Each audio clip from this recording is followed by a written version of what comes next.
Бейнероликтің тұрақты демеушісі One X компаниясы жоғары коэффициенттер, жедел төлемдер және оперативті қызмет көрсету сервисі тек сол жерде. Төмендегі сілтемемен өтіп арнамыздың промокодын қолдансаңыздар, сіздерді ақшалай бонустар күтеді. One X сілтемесі төменде.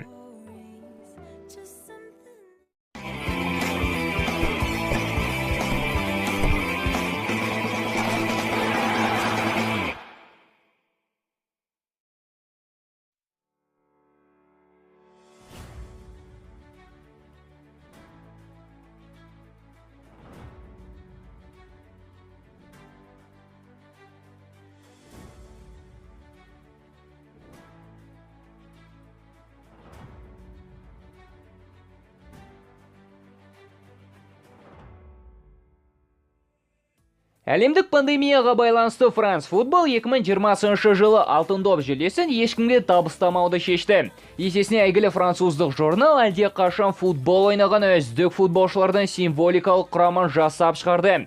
Футбол тарихындағы ең үздік ойыншылар командасына кімдер кірді? Бүгінгі бейнероликте анықтап білеміз. Арнамызға жазылып қоңырау түймешесін басуды ұмытпаңыздар. Ал біз бастаймыз. Тарихтағы ең үздік қақпашы позициясына кеңес үкіметінің әйгілі қақпашысы Лев Яшин жайғасты. Еуропалық клубтарда өнер көрсетпесе де, Яшиннің ерекше дарынын күллі әлем мойындады. Мансабын тек мәскеулік Динамо сапында өткізсе де, Яшин әлемге СССР құрамасы сапында танылды.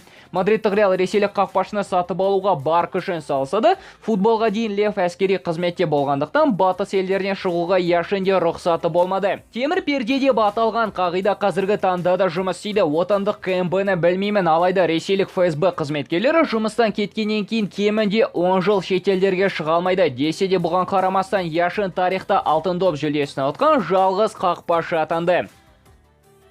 Орталық қорғаушылар үштіген Пауло Мальдини, Франц Бекенбауэр және Кафу құрайды. Мальдини Италия футболының үздік қорғаушыларының бірі. Небәрі 18 жасында Пауло Рассенеридің капитаны атанып, Милан жейдесіне 25 жыл өткізді. Клубна өте адал Паулоның әкесі Чезаро Мальдини де Милан сапында 12 жыл өнер көрсетіп, клубтың аңызды ойыншысы саналады. Ал қазіргі таңда итальяндық клубтың жейдесіне Паулоның небәрі 19 жастағы ұлы да өнер көрсетеді. Монархия деп осын айт. Франц Бекенбауэр болса мансабының көп бөлігін Мюнхендік Баварияға арнады. Әйгілі германиялық ойыншы FIFA нұсқасы бойынша 20 ғасырдың үздік қорғаушысы саналады. Мансабының 13 жылын Бекенбауэр топ деңгейде өткізіп 3 мәрте чемпиондар лигасын ұтты. Ал Бундестим сапында Еуропа және әлем чемпионы атанды. Ал еуропалық топ клубқа небәрі 27 жасында ауысса да, әйгілі бразилиялық қорғаушы Кафу бәрі-бір әлемді мойындатты. Роберто Карлос, Марсело, Дани Алвес сынды қаптал қорғаушыларының шабуылдағы ойын стильдерінің негізін ең бірінші Кафу қалап кетті. Бұдан бөлек дәл осы қорғаушы әлем чемпионатының 3 финалында ойнаған алғашқы және әзірге жалғыз футболшы саналады. Сол қаптал жартылай қорғанысына Пеле жайғаса да, жанкүйерлер футбол патшасы деп атайтын ойыншы жайлы не айтуға болады?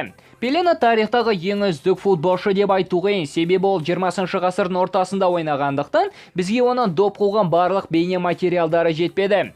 Алайда небәрі 18 жасында Бразилияны әлем чемпионы қылып, осыдан кейін мундиалды тағы 2 мәрте ұту шыны керек екінің бірінің қолынан келе бермейді. Тіпті біз ең үздік дейтін Месси мен Роналдудың да. Орталық жартылай қорғаушылар дуэтін Лотар Матеус және Хави Эрнандес құрайды. Германиялық хавбектен бастасақ, Лотар тірек қорған зонасында өте жақсы ойнаса да, шабуылда да өте нәтижелі болатын. Неміс жартылай қорғаушысы Бундестим жейдесінде 1 мәрте әлем және Еуропа кубогын бағындырып, Мюнхендік Бавария және Интермен мүмкін болған барлық жүлделерді ұтты. Хави болса ұзақ жылдар бойы қатты ерекшеленбей, тек Пеп Гвардиола келген соң нағыз маэстроға айналды. Оның бойында жылдамдық, дриблинг, тіпті жойқын соққы сияқты қасиеттері болмаса да, ойлау интеллекті мен ерекше қабілеттері Барселона мен Испаниялық құрамасын бірнеше жылға әлемдік гранд статусына келді. Жартылай қорғаныстың 10 қапталынан өткен жылы дүниеден озған Диего Марадона жайғасады. Аргентиналық футбол аңызын бүгінгі топтамаға қоспаған үлкен қылмыс болатын еді. Дәл сол Месси мен Роналдуға қарағанда Диего топ деңгейде өте көп ойнамаса да 80-ші жылдары нағыз фантастикалық ойын өрнегін көрсететін. Марадона жалғыз өзі Аргентина құрамасын сүйреп әлем чемпионы қылса, сол сәтте аутсайдер болған Наполида Италия чемпионы қылды. Дүниеден озса да FIFA Пеле мен Марадонаны 20-ші ғасырдың үздік футболшылары таныды. Сол қаптал шабуылын әрине Криштиану Роналду алады. Әлі спортинг сапында Роналду жай ғана талантты ойыншы саналатын. Ал әлемдік гранттардан скауттері Кришке қарағанда Куарежманың перспективтеріне қатты қызығатын. Алайда Роннан ерекше табандылығы мен еңбекқорлығы оны қазіргі отырған орнына әкелді, яғни әлем шыңының тағына.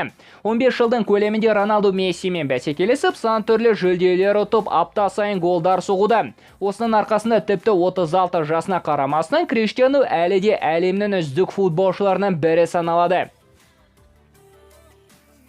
Орталық форвардтың позициясынан бразилиялық Роналду жайғасады. Жай ғана ойыншыларды феномен деп атай бермейді. Роналдоның екі аяғынан айқасқан шеміршектері сынып, тізесінің ауыратының масабының басынан аяғына дейін мазалап келді.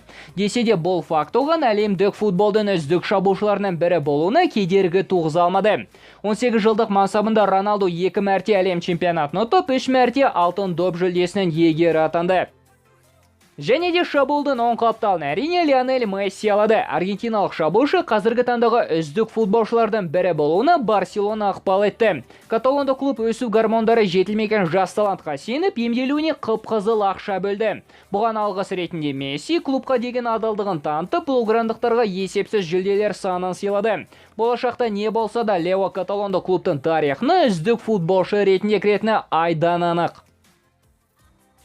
Франс футбол ұсынған тарихтағы үздік футболшылар құрамасының қосалқы ойыншылар тізіміне кімдерді қосуға болады? Комментарийге нұсқаларыңызды және пікірлеріңізді жаза отырыңыздар. Бейнероликке лайк басып, арнамызға және инста парақшамызға тіркелуді ұмытпаңыздар. Келесі кездескенше достар, футбол бірінші орында.